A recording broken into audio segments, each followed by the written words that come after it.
మీ సొంత ఇంటి కలను నిజం చేసుకోండి. వడ్డీ లేకుండా ఎలాంటి లోన్ తీసుకోవాలో మీకోసమే ఈ వెబినార్. నమస్తే రచిత గారు. నమస్తే Usha. First of all thank you so much.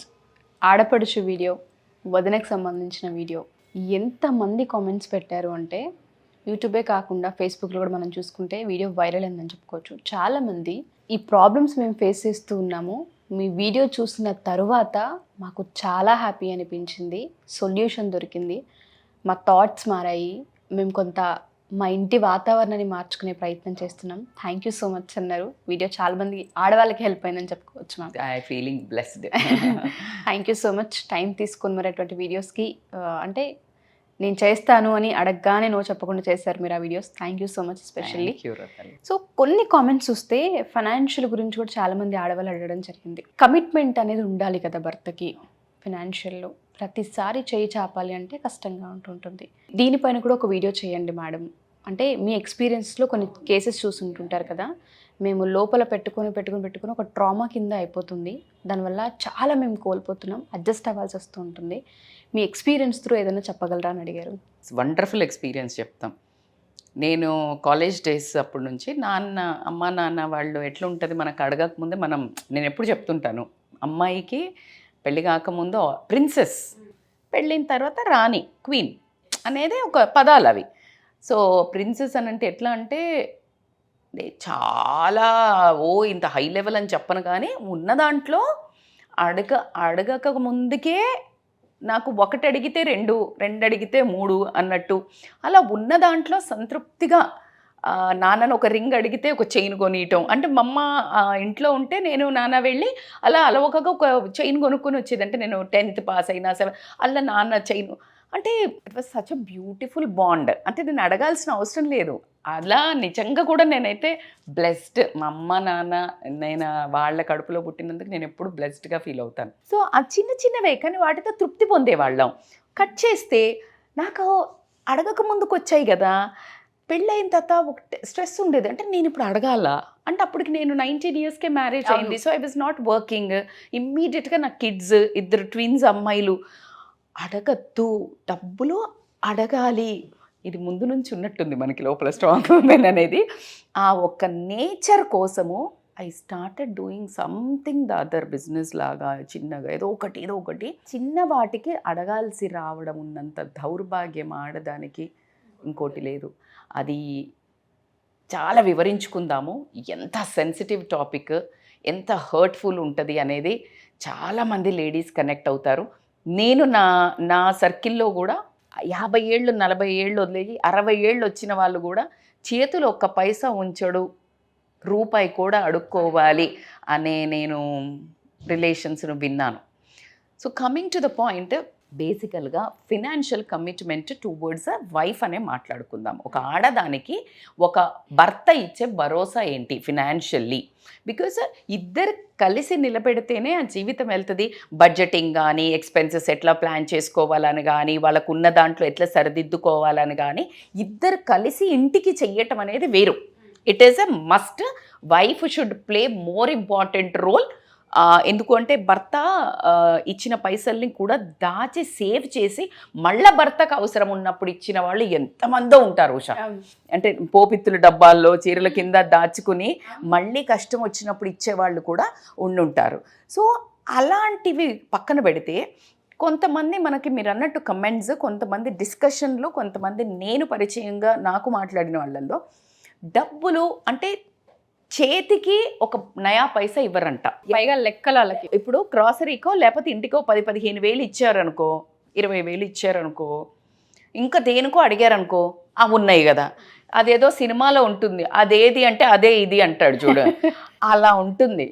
ఏంటి అంటే అది ఇది. ఇవాళ రేపు పెరిగిన ఖర్చులేంటి, ఇంటికి వచ్చిపోయే వాళ్ళేంటి, పిల్లలు గబుక్కుని ఏదో ఒకటి అడుగుతారు, పిల్లల్ని ఎక్కడికో తీసుకెళ్లాల్సి వస్తుంది. దానికి ప్రతి ఒక్కటి నీకు లెక్క చెప్పాలా? నీకు పని మనిషికి భార్యకి ఉన్న తేడా ఏంటి? అసలు నువ్వు ఆ క్వశ్చన్ ఒక ఇండివిజువల్ అంటే నీకంటే ఒక 2-3 ఏళ్ళ చిన్ననో అలా ఉండేవాళ్ళు లైక్ నీ ఫ్యామిలీ కోసమే కష్టపడాలి అంటే ఆమెకి స్వతహాగా ఖర్చు పెట్టుకునే అంత ఫ్రీడము హక్కు లేకపోవడం అనేది దౌర్భాగ్యం. అది ఈగో. ఏంటి వాళ్ళు మొత్తం ఇవ్వరట. ఎందుకు అంటే ప్రతిసారి నేను I'm very sorry to say this, నేను ఖచ్చితంగా మళ్ళీ ఒకసారి డిస్క్లైమర్ చెప్తున్నాను, అందరు మగవాళ్ళ గురించి మాట్లాడట్లేదు. నేను బ్రహ్మాండంగా తీసుకొచ్చి జీతం భార్య చేతిలో పెట్టే అమోఘమైన భర్తలు కూడా ఉన్నారు. వాళ్ళు అమోఘం అంటే భార్య చేతికి ఇచ్చారు కానీ వాళ్ళు తెలివి కల్లోళ్ళు. ఆ పైసలను ఎలాగా మేనేజ్ చేయాలో భార్యకి ఇచ్చేస్తే నాకు జంజట పోతుందిరా, తనైతే చక్కగా సవరిస్తుందని ఇవ్వటమే కానీ అదేం పెద్ద కిరీటం కాదు బేసికల్గా కావాలంటే. కానీ అలా కాకుండా ఎవరైతే ఈగోయిస్టిక్ ఉండి అంటే ప్రతిసారి ఎదుటి మనిషిని అహాన్ని చంపుతూ నీ అహానికి ఫీడ్ వేసుకునే ఈగోయిస్టిక్ మగవాళ్ళ గురించి మాత్రమే మాట్లాడుతున్నాను నేను. అండ్ వాళ్ళు మాత్రము కరెక్ట్ చేసుకోండి.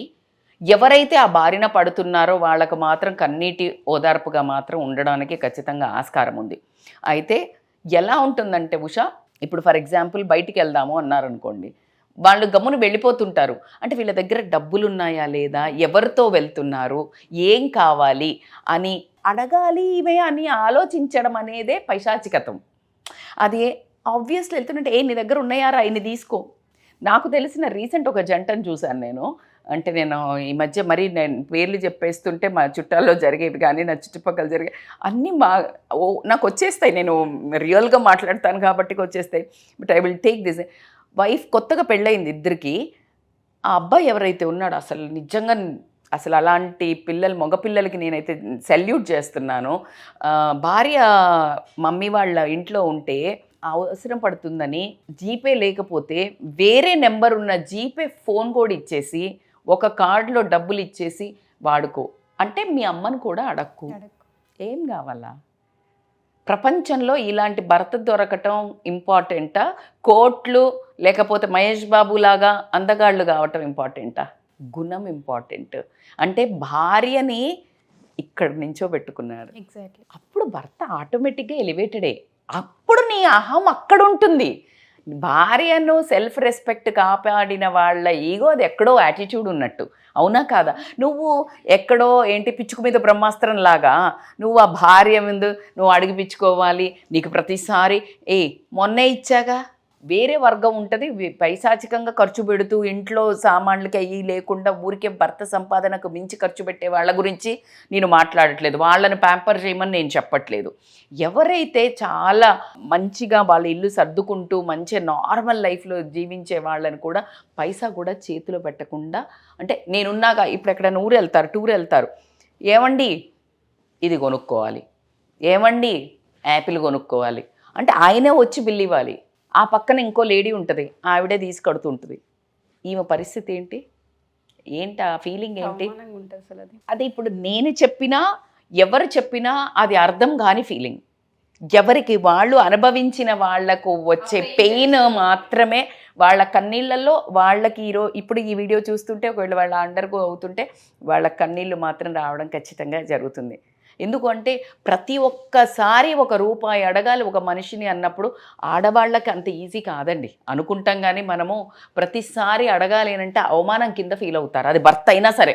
ఇక నీకు తల్లిదండ్రి దగ్గర నుంచి పెళ్ళయ్యాక చూడండి, మీరు పెళ్ళైనాక కొన్ని రోజులకే తల్లిదండ్రిని పోయి డబ్బులు అడుగుతారా?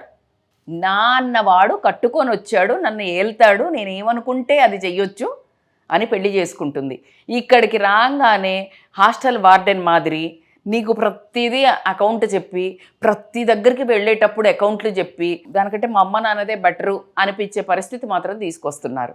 ఫోన్ చేసి వాళ్ళ అమ్మకి పెళ్ళైన అమ్మాయి ఫోన్ చేసి, అమ్మ నువ్వేమన్నావమ్మా, మోసం చేసావు నన్ను అంటుంది. ఏంటి అంటే కొంచెం మోడర్న్ డ్రెస్లు వేసుకోనా అంటే పెళ్ళయ్యాక, రాత్రి ఫ్రెండ్స్ తోటి బయటికి వెళ్ళనా స్లీప్ ఓవర్ అంటే మీ ఆయన పెళ్ళయ్యాక మిమ్మల్ని అడుగు, లేకపోతే ఏది అడిగినా మీ ఆయన వచ్చాక కొనుక్కో, టూర్లకు వెళ్ళాలా మీ ఆయన, పెళ్ళయి వచ్చాక అన్నిటికీ ఇప్పుడు ఎందుకు ఇప్పుడు వద్దు ఇది అంటున్నారు. ఇదేంటమ్మా నువ్వు ఇది చెప్పి అందుకే పెళ్లి చేసుకున్నాను ఇవన్నీ చెయ్యొచ్చని, కానీ ఇది ఇంకా డేంజరస్గా ఉంది ఈ సిచ్యుయేషన్ అని చెప్పడం జరుగుతుంది. జోక్స్ అపార్ట్, ఇది నిజమా కాదా? కానీ వాస్తవంగా అందరూ ఉన్నారని చెప్పను, భయంకరమైన అమ్మాయిలు కూడా ఉన్నారు, అంటే ఫ్రీడమ్గా తిరిగే వాళ్ళు ఉన్నారు. నేను మాట్లాడేది ఎస్పెషల్లీ దిస్ సర్టెన్ ఫోకస్డ్ ఈ పాయింటర్స్ మీదనే మాట్లాడుతున్నాను. మీరు ఖచ్చితంగా వైఫ్ని రెస్పెక్ట్ చెయ్యండి. మీరు ఎప్పుడైతే ఆవిడ చేతిలో డబ్బులు 4 పెడతారో ఆవిడకి మీరు చూపించే రెస్పెక్ట్, అక్కడ డబ్బు కాదు, అక్కడ ఏంటి, డబ్బు కాదు, రెస్పెక్ట్ అని చెప్తున్నా. ప్రేమ తగ్గొచ్చు, రెస్పెక్ట్ ఎప్పుడైతే ఇస్తారో ఆ బంధంలో ఏదైతే స్ట్రాంగ్నెస్ బిల్డ్ అవుతుంటుందో అది మరింత బలపడడం జరుగుతుంది. డబ్బుతో ముడిపడేది రిలేషన్ కాదు అనుకోవడం అవివేకము. నేను చెప్పేది ఏంటి, అవసరాలకు, ప్రతి అవసరానికి అనవసరంగా ప్రతిసారి నీ కాళ్ళ దగ్గర చేరి ప్రతి ఒక్క రూపాయి అడగాలన్నప్పుడు ఆమె మానసిక క్షోభ ఏదైతే పడుతుందో అది మిమ్మల్ని రెస్పెక్ట్ చెయ్యనియదు. ఏంటి నువ్వు కడిగేది, ఏంటి ప్రతిసారి అడగల. ఒక ఎగ్జాంపుల్ చెప్తాను. ఇప్పుడు ఆమె పోతుంది, ఊరికి వెళ్తుంది, బ్యాగ్స్ అన్నీ సర్దు, ఏమండి నేను వెళ్ళేసి వస్తా అంటే అర్థం ఏంటి, ఆవిడ వర్కింగ్ అయ్యి ఉండొచ్చు. ఇంకొక ఎగ్జాంపుల్ చెప్పనా మీకు, జాబ్ చేసిన లేడీ దగ్గర నుంచి కూడా డబ్బులు తీసుకుని ఆమెకి ఏం కావాలో ఇచ్చేవాళ్ళు ఉన్నారు తెలుసా మీకు. అది ఇంకో రకం. నిజంగా చెప్తున్నా, టచ్ వుడ్, నేను అది అంటే మా ఇంట్లో అట్లా ఎక్స్పీరియన్స్ అవ్వలేదు. ఎందుకంటే we are very good at financial management కానీ ఇన్వెస్ట్మెంట్ కానీ లేకపోతే ఏదైనా బాగా చేస్తాం కాబట్టి ఆ డిస్టర్బెన్స్ ఎప్పుడు లేక నేను చూశాను ఒకళ్ళని, వీళ్ళ జీతం కంటే లేడీ జీతం ఎక్కువ వస్తే పడ్డ రోజే ట్రాన్స్ఫర్ కొట్టేసుకొని ఈవిడికే డబ్బులు ఇస్తారు. అసలు నేనైతే షాక్, ఎందుకంటే she is more independent, matured, active, strong women. డబ్బులు మాత్రం అడగాలంట.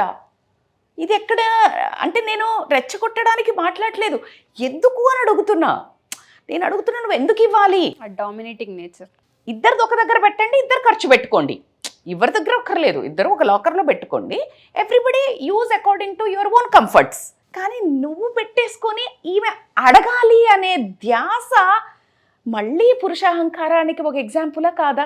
సో అలాంటి వాళ్ళు ఖచ్చితంగా హస్బెండ్స్కి అయితే ఒక చిన్న రిక్వెస్ట్, మీరు ఏదో నేను చాలా కమాండ్ చేస్తున్నాను, చాలా నడిపిస్తున్నాను, నా భార్యను ఫుల్ కంట్రోల్లో పెట్టుకున్నాను అనుకుంటున్నారేమో. కానీ ఇన్నర్ వాయిస్ ఆమెది కానీ లేకపోతే ఆమె బాధపడేది మాత్రం మీకు అది మంచిది కాదు. ఆ బంధంలో ఒక బ్యూటీ, ఒక అందం, ఆనందం, రెస్పెక్ట్ ఏమీ ఉండవు. కాబట్టికే ఇమ్మీడియట్గా మార్చి ఖచ్చితంగా ఇద్దరూ రాయండి. ఒక దగ్గర మనీ పెట్టినప్పుడు ఇద్దరూ రాయండి, what you are using for, nothing wrong, both are same. లేదు ఆలోచించి ఖర్చు పెట్టే వాళ్ళు అయితే ఇంక అడగాల్సిన అవసరం అయితే లేదు కదా ఉషా. యాక్చువల్గా నేను ఒక సిచ్యుయేషన్, ఒక ఇన్సిడెంటే చూశాను, తెలిసిన వాళ్ళదే. మీరు అన్నట్టుగానే కొన్ని పేర్లు మనం పబ్లిక్లో చెప్పకూడదు కాబట్టి నేను చెప్పట్లేదు. వాళ్ళ పిల్లలు, ఒక బాబుకి 7 years, పాప పెద్దది 10 years. నేను వెళ్ళాను వాళ్ళతో పాటు బయటికి. క్రయాన్స్ అడుగుతూ ఉన్నారు. తను క్రయాన్స్ కొనడానికి ఆలోచిస్తుంది. ఎందుకక్క అడుగుతున్నారు కదా, ఇప్పించవచ్చు కదా అంటే తను నాకు చెప్పడానికి ఇబ్బంది పడుతుంది. అదేంటి ఈవిడ క్రయాన్స్ కొనడానికి ఇంత ఆలోచిస్తుంది ఏంటి అనుకొని నేను కామయ్యాను. నేను బిల్ కడతానులే, తీసేసుకో అంటే నో అని చెప్తుంది. ఏమైంది చెప్పండి అక్క అంటే తనకి ఇంకా ఏడుపు వచ్చేస్తుంది. నేను అడిగాను ఏమైంది అక్క అంటే, అన్న ఊర్లో లేరు, 1 week అయింది వెళ్ళి, నాకు వెళ్తూ 2000 ఇచ్చారు, ఈ 2000 ఈ వీక్ అంతా నేను వాడాలి, ఇప్పుడు క్రయాన్స్ తీసుకుంటే కష్టం, మళ్ళీ మిల్క్కి వాటికి ఇబ్బంది అవుతుంది. ఇది నేను ఎక్స్పీరియన్స్ చేసా లైవ్లో, నాకు బాగా తెలిసిన మనిషి. అంటే ఇలాంటి ఆడవాళ్ళకి ఎన్ని ఉండొచ్చు.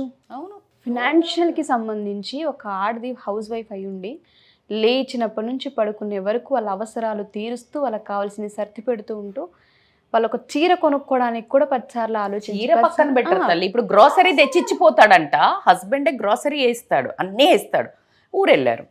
ఊరెళ్ళేటప్పుడు చేతిలో మనిషికి డబ్బు ఉండాలా వద్దా? ఎప్పుడు పిల్లలకి అవసరం రావచ్చు, నీకేమైనా అవసరం, ఈ గ్రోసరీ అయిపోదా, మళ్ళీ అవసరం పడదా? అంటే నీకు ఇప్పుడు జీలకర్ర అయిపోయింది, ఇది తెచ్చుకోవాలంటే కూడా నిన్ను అడగాల? ఒక కొత్తిమీర కట్ట కోసం, ఒక పాల ప్యాకెట్ కోసం. ఎంత అవమానం చెప్పండి అసలు. అంటే ఇది జైలు హుడ్ లాగా. నేను ఆ రోజు కామ్ అయిపోయాను. ఎప్పుడైతే ఈ ఆడపడుచు వీడియో మనం చేసామో కింద కొంతమంది ఫినాన్షియల్ మేనేజ్మెంట్ గురించి కూడా మాట్లాడండి, ఇది మేము చాలా ఫీల్ అవుతున్నాం, తెలియకుండానే చాలా ట్రోమాస్ ఉండిపోయాయి, ఏంటి బతుకు అనే దానికి వెళ్ళిపోయాం అన్నప్పుడు నాకు అనిపించింది, నేను ఒకళ్ళు కాదు, ఇద్దరు కాదు, చాలా మందికి ఉంది ఇది పెయిన్ అని. అందుకే నేను మిమ్మల్ని అడగదలుచుకున్నాను. అట్లీస్ట్ భర్తలు ఎవరైతే ఉంటుంటారో లెక్కలు పెట్టాలి, కానీ అన్నిటినీ లెక్కలోకి తీసుకోకూడదు. భార్యకంటూ ఒక రకమైన ఆ హుందా, తను డబ్బిచ్చినప్పుడు ఆవిడ ఇలా వెళ్ళిపోతుంది, ఆవిడ కాన్ఫిడెన్స్ లెవెల్ పెరుగుతాయి. ఆ పైసల్ని ఖర్చు విచ్చలవిడిగా పెట్టరు. ఎప్పుడైతే నువ్వు చేతికి ఇచ్చావో అప్పుడు వాళ్ళకి విలువ తెలుస్తుంది ఎక్కువగా, బాధ్యత పెరుగుతుంది. అందుకే చాలా smart men will give that keys to the wife. ఏ పెద్ద కాలంలో నేను చూస్తే కోడలు రాగానే కీస్ ఎందుకు ఇచ్చారు? ఆడదానికి ఫైనాన్షియల్ మేనేజ్మెంట్ తెలిసినంత మగవాళ్ళకి తెలీదు అని అవ్వచ్చు, లేకపోతే వాళ్లకు బాధ్యత అది సంపాదించుకు రావటము, దాన్ని సరిగా ఇంటికి చక్కబెట్టడం అనేది ఆడదానికి లక్షణము. ఆ గుణము ఫిజియలాజికల్గా కల్చర్ వైజ్ మనకు ఉంది అనే ఉద్దేశంతో ఇవ్వడం జరిగింది. దానికి భిన్నంగా నీ అహంకారంతో నువ్వు ఇలా చేయటం వల్ల రిలేషన్, మీరు అన్నట్టు ఆవిడ మానసిక క్షోభ అయితే ఇంకా ఎవరం చెప్పలేము. సో ఇప్పుడైనా ఈ వీడియో చూసిన లేడీస్ అయితే జెంట్స్కి పంపించుకోండి. మీరు అలాంటివి ఏమైనా ఫేస్ చేస్తూ ఉంటే గనక, జెంట్స్ గనక చూసినట్టయితే మీ మార్పు ఖచ్చితంగా మీరు ఈజీగా చేసేస్తారు, మీకు తెలియకుండా చేసి ఉంటారు, అలా కావాలని చేసి ఉండరు. సో అలా మీ ఆవిడ గనక బాధపడితే గనక వెంటనే పాకెట్ మనీ పెంచేసేయండి. చాలామంది ఆడవాళ్ళకి ఇది అవసరం, వాళ్ళు చెప్పలేరు కొన్ని నోరు తెరిచి. అట్లీస్ట్ ఇటువంటి వీడియోస్ హెల్ప్ అవుతాయని ఆశిద్దాం. ఆ ఆడోళ్ళ వాళ్ళ వాయిస్ ఓవరే మేము. థ్యాంక్ యూ అండి, thank you so much. Thank you so much. Suman టీవీలో మీ పర్సనల్ అండ్ బిజినెస్ ప్రమోషన్స్ కోసం కింది నెంబర్కి కాంటాక్ట్ చేయండి.